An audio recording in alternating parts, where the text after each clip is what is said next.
Disclaimer. This video is intended solely for analytical and research purposes. It is based on publicly available information and structural inference. No accusations are made against any individual, nor are any identities confirmed. All interpretations remain speculative. The content does not constitute factual reporting or defamation. Viewers should regard this as analytical discussion rather than official information or news. A premeditated incident, swiftly erased. If the Yu Menglong incident had truly been an internal dispute inside the entertainment industry, the aftermath would have followed a familiar pattern. Police would open a case, information would be released, media would report, public discussion would unfold, and the courts would eventually intervene. None of that happened. Police reportedly appeared at the scene, yet no formal investigation was ever recorded. Almost overnight, mainstream media went silent. Online discussion was wiped across platforms. People connected to the incident disappeared from public view.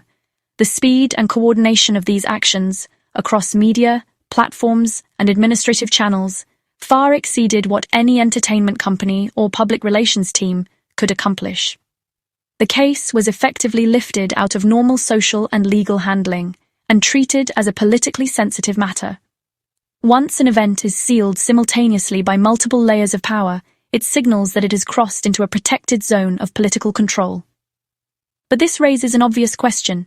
If no case was even filed, if it was not formally recognized as a public security issue, how could it nevertheless be treated as something approaching national security? The answer lies in what can be called the gray zone. Inside the real operating structure of the Chinese Communist Party, there exists a shadow space that does not formally belong to courts, police, or administrative agencies, yet can override all of them when necessary. In this space, administrative orders replace legal procedures, narrative management replaces factual investigation, personal connections and political sensitivity outweigh institutional rules. The defining feature of the gray zone is silence. Certain issues are not allowed to be spoken, documented, or formally processed. These usually involve political stability, elite power relationships, core families, or the regime's public image. Once such matters enter open systems, the leadership risks losing control over the narrative and the consequences. The gray zone exists precisely to prevent that. It absorbs risk, keeps problems off the books, and protects the core interests of the ruling circle while maintaining the appearance of normal governance. One figure who clearly fits into this gray zone is Xin Qi. Among everyone present, he remained the most opaque. Within the industry, his identity was widely understood to be politically sensitive but impossible to disclose publicly. After the incident, his social media presence and digital traces were erased across platforms, making him the only person involved to receive this level of systematic removal. This pattern reflects how power operates when an incident touches sensitive political boundaries. Visibility becomes danger, and disappearance becomes protection. Before we proceed, two terms must be defined. The core family and core families, plural. In this essay, the term core family does not refer to legally recognized or publicly acknowledged kinship. Instead, it denotes a functional security category within a personalist political system. Individuals whose existence, identity, or relationships are directly assessed by the ruler, Xi Jinping, as having implications for personal legitimacy, succession security, or the stability of the inner circle. Their presence is treated as politically sensitive, and interactions with them are subject to extraordinary protection and secrecy measures.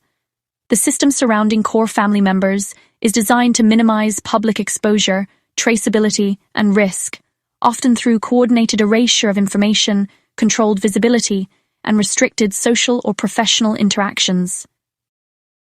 And core families, plural, refers to the collective set of individuals within the inner circle whose bloodline, marriage, or close kinship relationships are considered strategically vital to the ruler's personal and regime security. Key implications.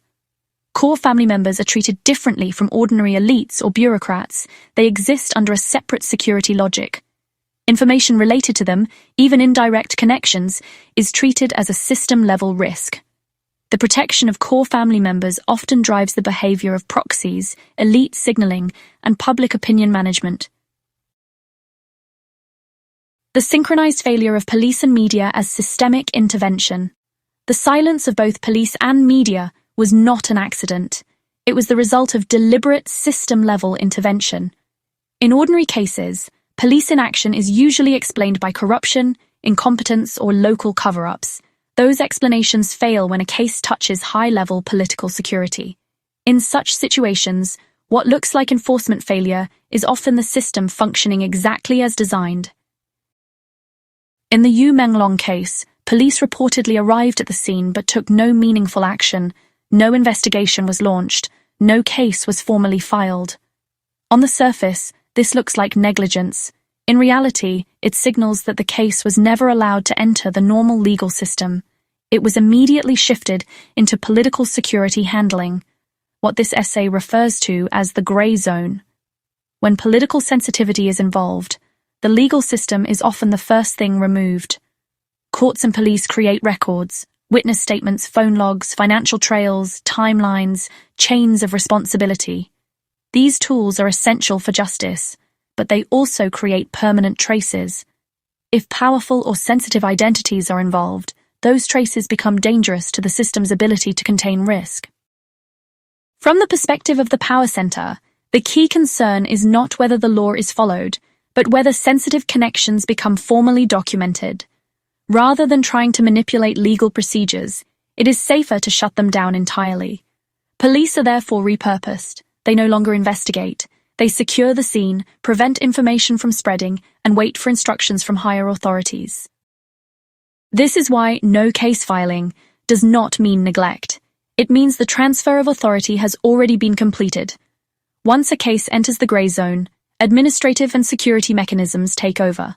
Propaganda systems suppress information. Platforms delete content, block keywords, and downgrade search results. Individuals are handled through internal administrative channels. Everything is classified as internal affairs. Later, clean internet campaigns, sudden disappearance of topics, collapsed search visibility, and rapid cooling of public discussion are simply the outward signs of this standardized process. Police silence, in this context, is not failure. It is structural. Public calls for opening a case reflect a common misunderstanding, the belief that activating legal procedures can restore justice.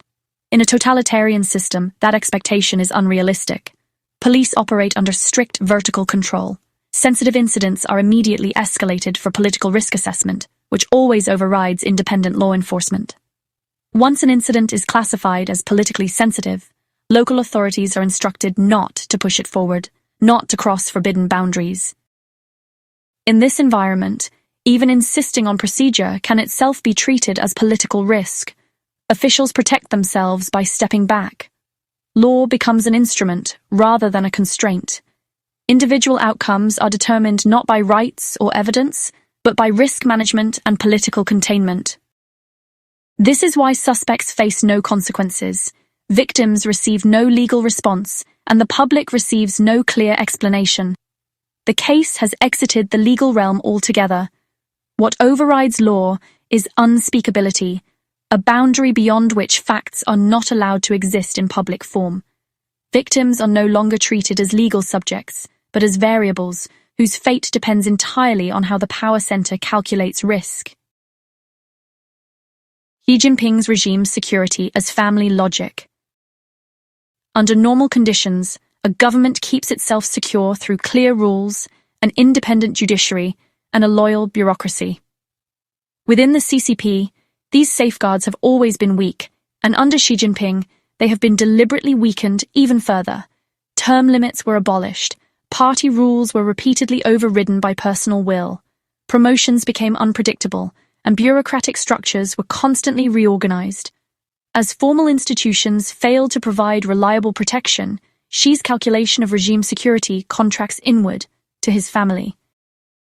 Historically, CCP leaders have faced the greatest threats, not from popular unrest, but from sudden breakdowns within the party itself. From Lin Biao to the Gang of Four to Zhao Ziang, regime collapses were triggered by internal betrayal. Xi himself lived through the Cultural Revolution, witnessing his father's purge, his family's disintegration, and the abrupt reversal of social status. These experiences reinforced a simple lesson. Institutions can fail, but family is the last line of defense. Xi's approach to security therefore resembles traditional palace politics more than modern national security. In highly personalist systems, concentrated power creates concentrated risk. Any personal information, scandals, family matters, succession questions, becomes a security variable. Family members are absorbed into the political system, their names are filtered, their information locked down, and their private lives placed under centralized protection. This is not morality policing, it is survival.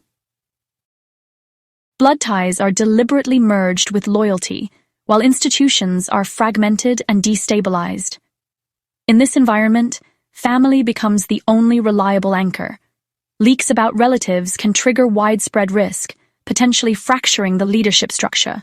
This logic has precedent. In 2014, the viral Qingfeng steamed buns incident led to immediate blocking of online searches and discussion involving Xi's family, creating early shielding mechanisms. In 2019, the accidental exposure of his daughter Xi Ming's personal information led to the wrongful conviction of Niu Tengyu. Regardless of accuracy, any connection to the core family triggers extraordinary measures. Family information is treated as top-level political secrecy, and any disclosure, even without breaking the law, is treated as a threat to regime stability. Technology has intensified this system. Data surveillance now protects bloodlines. Public opinion control manages family risk. Law becomes a selective tool rather than a constraint. Even hidden or unofficial family connections are treated as potential threats. Once exposed beyond controlled circles, they are considered system-level risks. This security logic explains the Xin Qi case. Anyone potentially connected to the core family, through identity, movement, or social networks, is treated as a risk. After the incident, multi-platform erasure, police exclusion, and rapid public clarification all followed the same principle. Family security trumps institutional rules, bloodline protection trumps legal process. Xin Qi's unspeakability was inevitable under this logic. Just as family reshapes the boundaries of power at the core, Xi also recalibrated China's cultural system. Under his rule, the entertainment industry became tightly subordinated to political and security goals. Cultural production, celebrity influence, and resources were evaluated through the lens of ideological reliability and risk. In this environment, culture was securitized. Participation and visibility were measured against sensitive boundaries, and unspeakable figures could exist, not through fame but through controlled invisibility. Understanding this framework is key to understanding China's modern entertainment industry. When culture became security, Yan'an logic, and the inner boundaries of power, to understand what happened in this case, you first have to understand how China's entertainment industry was politically transformed. In 2014, Xi Jinping gathered writers, filmmakers, and artists in Beijing and delivered a blunt message. Art must serve socialist core values. Inside China, the signal was unmistakable. This was a return to Mao Zedong's Yan'an doctrine, not about style or creativity, but about control. Culture was being pulled back into the political command system. Mao had always been clear about how power worked. Propaganda was for ruling, guns were for taking power. "We should always keep pens and guns in our hands," he said. After laying out his cultural line in Yan'an, Mao launched the rectification movement, purging rivals, enforcing ideological obedience, and building his personal cult. That same logic helps explain Xi's move decades later. Reviving Yan'an wasn't nostalgia. It was a blueprint for consolidating authority, including placing trusted family proxies inside sensitive industries like entertainment. After 2014, an industry that had once followed market rules began shifting toward political obedience. Success was no longer measured mainly by audience demand or profit, but by political safety. Censorship tightened, Celebrities learned to perform loyalty rituals. Money in entertainment became increasingly entangled with propaganda agencies and regulators. Culture stopped being a semi-independent social space and became a managed political asset. Entertainment turned into a screening zone. Who could speak, who could invest, who could become visible, and who could not. People and projects were quietly sorted by political reliability and risk. Some relationships could only exist offstage, protected by silence rather than publicity. This is where the role of elite families begins to matter. Public records suggest that Ma Yuan, the child of Xi Jinping's half-sister Xi Jinping, and his wife Zhao, have operated in entertainment-related businesses while keeping an unusually low profile.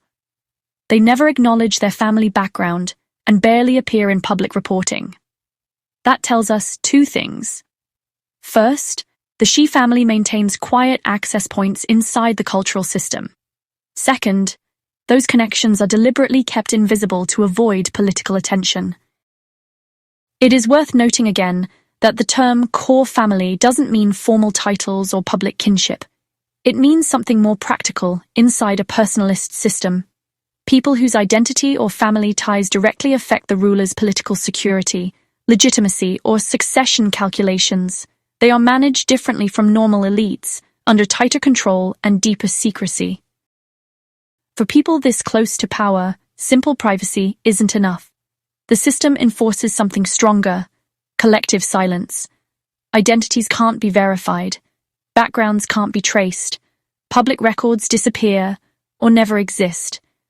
This allows business, capital, and influence to move around the ruling core while minimizing political risk. In this environment, invisibility is not an accident. It is a form of protection and a tool of control.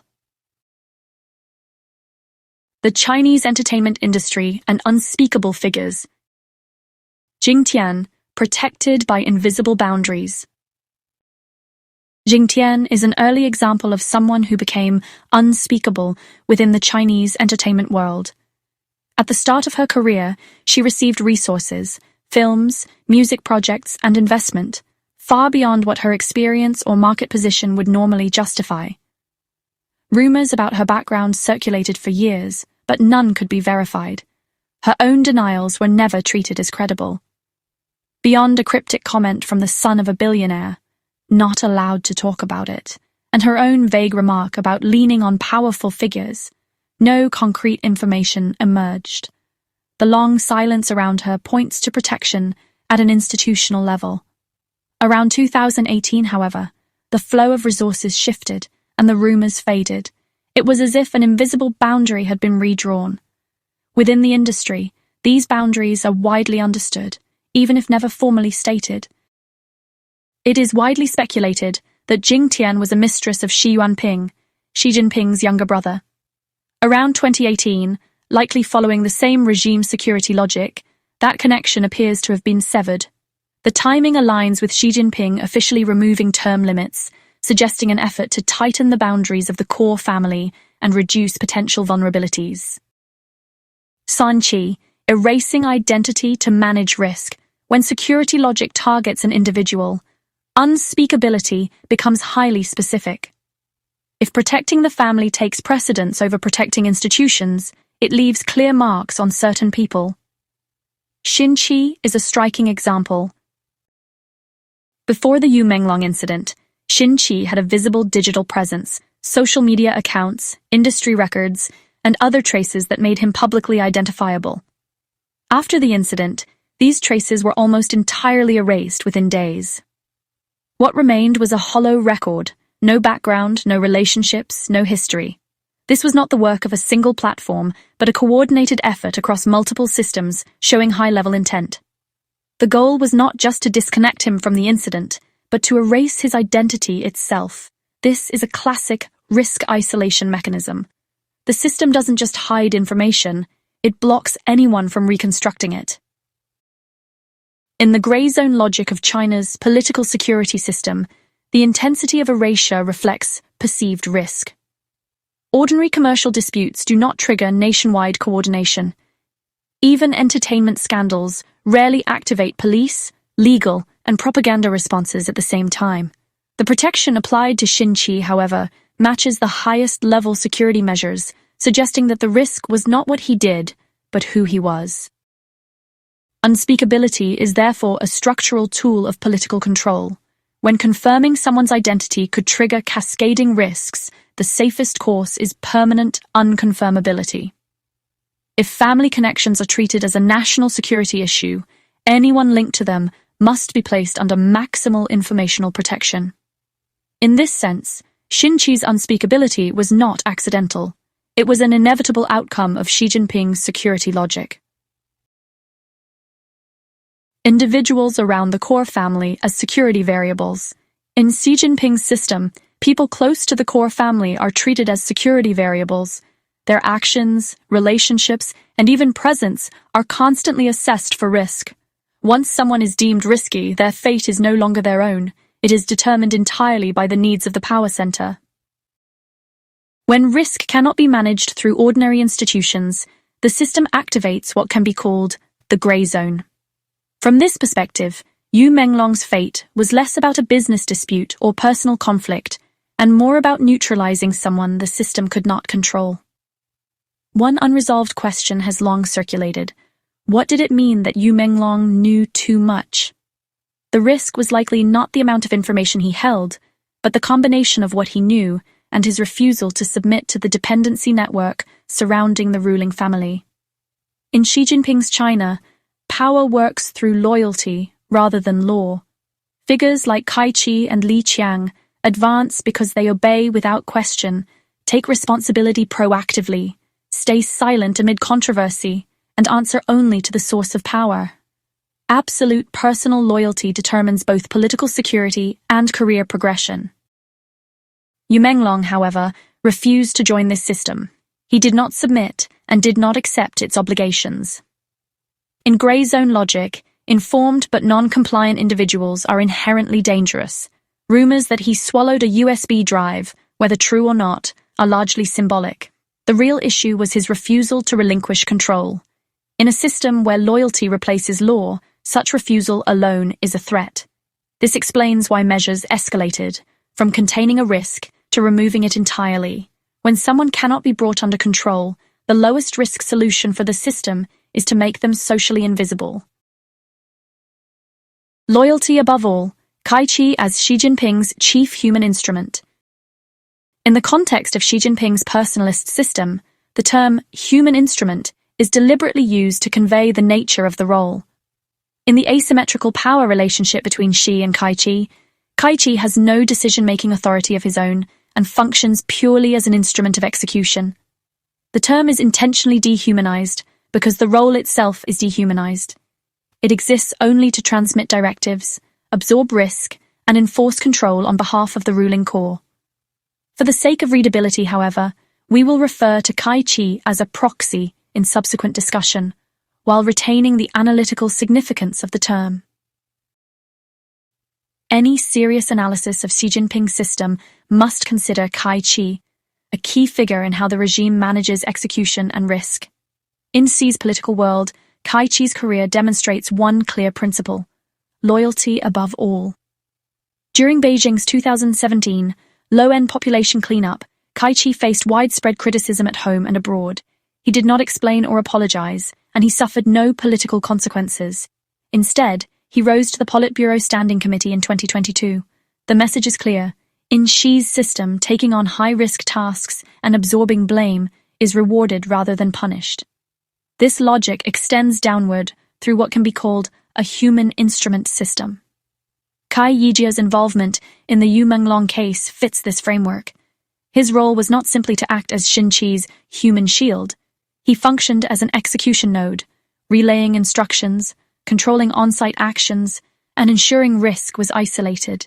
His presence alone signaled that the system had activated its protective measures. Proxies have power to act, but not to decide. They pass responsibility upward, manage information flow, and shield senior authorities from risk. Their actions can always be framed as personal or positional duty, allowing higher-ups to remain clean and untraceable. Qi Yijia's involvement cannot be explained through ordinary entertainment industry relationships. He had no clear business or personal ties to Tianyu media or the artists involved, yet he appeared at key moments and vanished just as quickly. In the human instrument framework, this pattern is deliberate and expected, not anomalous. In personalist systems, loyalty can be inherited. When a parent establishes trust with the core leadership, their offspring entering execution layers enjoy built-in advantages, lower perceived risk, predictable behavior, and limited ambition. Father-son proxies thus provide an efficient way to replicate loyalty across generations. The main purpose of this system is to prevent upward risk. Information flows up, responsibility does not. This explains why decision-makers often seem untraceable. Accountability is deliberately removed by design, not by accident. 3 identity models. Why the hidden family member model explains Xin Qi best. To understand Xin Qi's identity, 3 models can be considered. Their usefulness depends on how well they explain what happened after the Yu Menglong incident. Model 1. Ordinary elite offspring. This model partly explains rumors and Xin Qi's access to resources, but it fails to explain the extreme measures taken afterward. His personal information was almost completely erased. Ordinary elite children might see some details blurred or reduced exposure, but full erasure of identity is unprecedented. Model 2. Core inner circle member. This model accounts for strong protection and careful handling of information. Even so, inner circle members usually remain known but restricted. The public may not discuss them freely, but their existence is traceable. For example, Xi Jinping's daughter, Xi Mingze, retained public information after the New Tengyu case. This model alone cannot explain Xin Qi's total disappearance from records. Model 3. Hidden family member, off-record or non-public bloodline. This model explains all anomalies in one framework. Xin Qi's unspeakability, extreme information erasure, the high-level handling of the incident, and the direct involvement of trusted proxies all make sense under this approach. Its explanatory power is stronger than the first 2 models. Why the hidden family model fits best. In a totalitarian system, public statements are unreliable. The only dependable clue is the intensity and coordination of the system's response. If Xin Qi were an ordinary elite child, containment would be local. News suppression, private negotiation, maybe compensation. National coordination and synchronized erasure across platforms would be unlikely. If he were a core inner circle member, the system would limit discussion but still allow identity to be confirmed. Xi Mingze's publicly available information shows this pattern. Only the hidden family model explains the full response. Xin Qi's identity touches on family integrity, legitimacy, and regime stability. Once exposed, public perception cannot be contained. The system's safest move is to erase confirmation pathways entirely, preventing anyone from verifying or tracing him. In short, the hidden family model best explains the extreme handling of Xin Qi. In Xi Jinping's system, everyone around the core family is a security variable, not an independent actor. Even those outside the immediate circle can be sacrificed to protect family and power. Security is personal and subjective, based on Xi Jinping's own assessment of risk, rather than any formal rules. Elite signals after the incident, Huazhen and risk management. After the Yu Menglong incident, the public actions of elite figures sent clear signals. Most notable was Huazhen, granddaughter of former leader Hua Guofeng, who posted a condolence.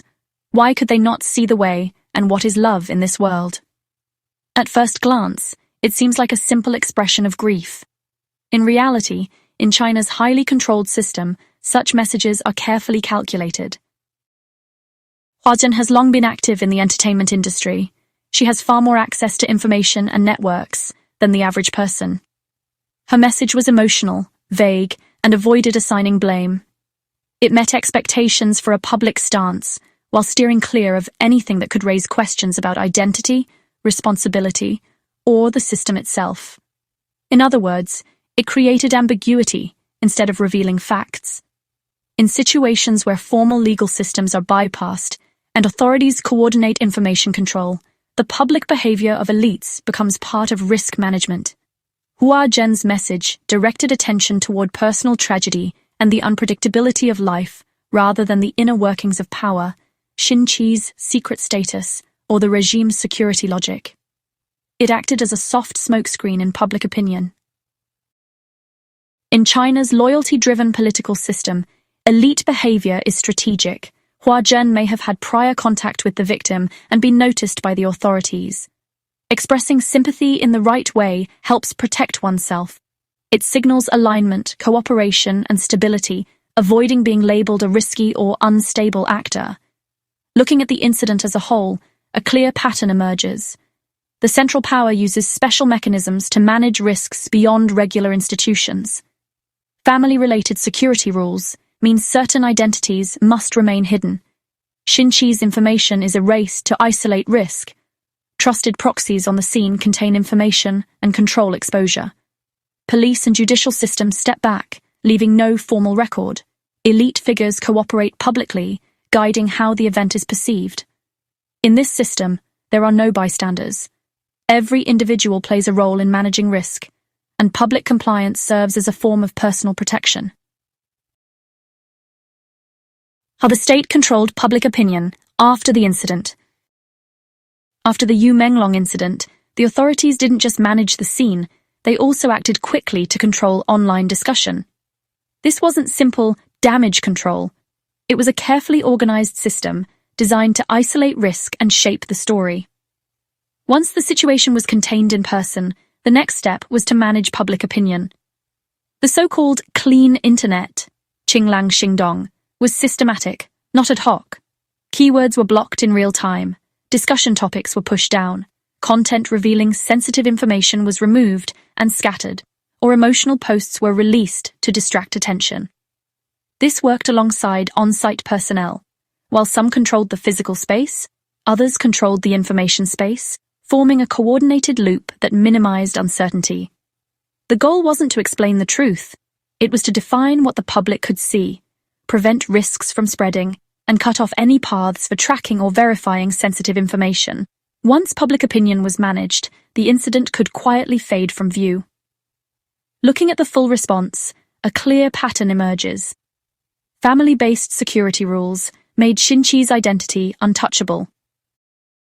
Yu Menglong, as someone who knew too much and refused to comply, was treated as a dangerous variable. On-site actors contained the situation. Police and courts stepped back, leaving no legal record. Elite figures posted carefully worded messages to guide public perception. Online controls shaped the broader narrative. To ordinary observers, all that remained was a condolence post and a brief police announcement, giving the impression the incident simply vanished. Behind the scenes, however, multiple layers of control were already in place. By the time the public asked for answers, the event had already been escalated, managed, and neutralized. In this system, elite compliance, whether voluntary or not, serves a single purpose: divert attention from the power core. Coordinated actions on-site, in public messaging and online, create a complete risk chain, allowing the ruling authority to isolate responsibility and protect itself. What makes this case especially striking is how it reveals Xi Jinping-era operational logic. Loyalty to the leader defines what is politically correct, and all formal institutions, from courts to propaganda offices, are absorbed into the same obedience chain. Responsibility flows to the core, not to law or public interest. Anyone who comes into contact with sensitive information about the core circle, even indirectly, becomes a risk if they refuse personal loyalty. In practice, law loses authority, and these special mechanisms, often called the gray zone, become the real means of governance. Power operates impersonally, and without accountability, order is maintained through fear and loyalty, and individual life and freedom are treated as expendable.